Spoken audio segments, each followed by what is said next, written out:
2 Chronicles 33. Manasseh was 12 years old when he began to reign, and he reigned 50 and 5 years in Jerusalem, but did that which was evil in the sight of the Lord, like unto the abominations of the heathen, whom the Lord had cast out before the children of Israel.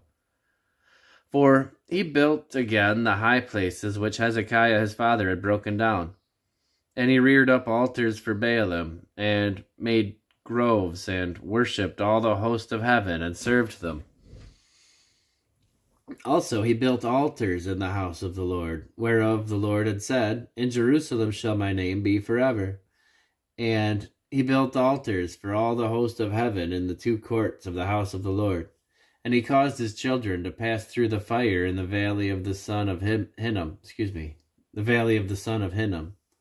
Also, he observed times and used enchantments and used witchcraft and dealt with a familiar spirit and with wizards. He wrought much evil in the sight of the Lord to provoke him to anger. And he set a carved image, the idol which he had made in the house of God, of which God had said to David and to Solomon his son, In this house and in Jerusalem, which I have chosen before all the tribes of Israel, will I put my name forever. Neither will I any more remove the foot of Israel from out of the land which I have appointed for your fathers, so that they will take heed to do all that I have commanded them, according to the whole law and the statutes and the ordinances by the hand of Moses. So Manasseh made Judah and the inhabitants of Jerusalem to err, and to do worse than the heathen, whom the Lord had destroyed before the children of Israel. And the Lord spake to Manasseh and to his people, but they would not hearken. Wherefore the Lord brought upon them the captains of the host of the king of Assyria, which took Manasseh among the thorns, and bound him with fetters, and carried him to Babylon. And when he was in affliction, he besought the Lord his God, and humbled himself greatly before the God of his fathers.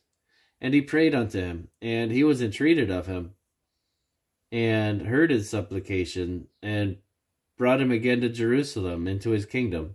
Then Manasseh, he knew that the Lord, he was God. Now, after this, he built a wall without the city of David, on the west side of Gihon, in the valley, even to the entering in at the fish gate, and compassed about Ophel, and raised it up a very great height, and put captains of war in all the fenced cities of Judah. And he took away the strange gods and the idol out of the house of the Lord, and all the altars that he had built in the mount of the house of the Lord, and in Jerusalem, and cast them out of the city. And he repaired the altar of the Lord, and sacrificed thereon peace offerings and thank offerings, and commanded Judah to serve the Lord God of Israel. Nevertheless, the people did sacrifice still in the high places, yet unto the Lord God only. Now, the rest of the acts of Manasseh, and his prayer unto his God, and the words of the seers that spake to him in the name of the Lord God of Israel, behold, they are written in the book of the kings of Israel.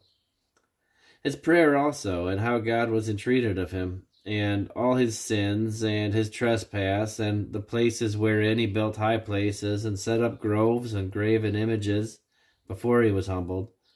Behold, they are written among the sayings of the seers. So Manasseh slept with his fathers, and they buried him in his own house, and Amon his son reigned in his stead. Amon was 22 years old when he began to reign, and reigned 2 years in Jerusalem. But he did that which was evil in the sight of the Lord, as did Manasseh his father. For Amon sacrificed unto all the carved images which Manasseh his father had made, and served them, and humbled not himself before the Lord, as Manasseh his father had humbled himself, but Amon trespassed more and more. And his servants conspired against him, and slew him in his own house. But the people of his land slew all them that had conspired against King Amon, and the people of the land made Josiah his son king in his stead.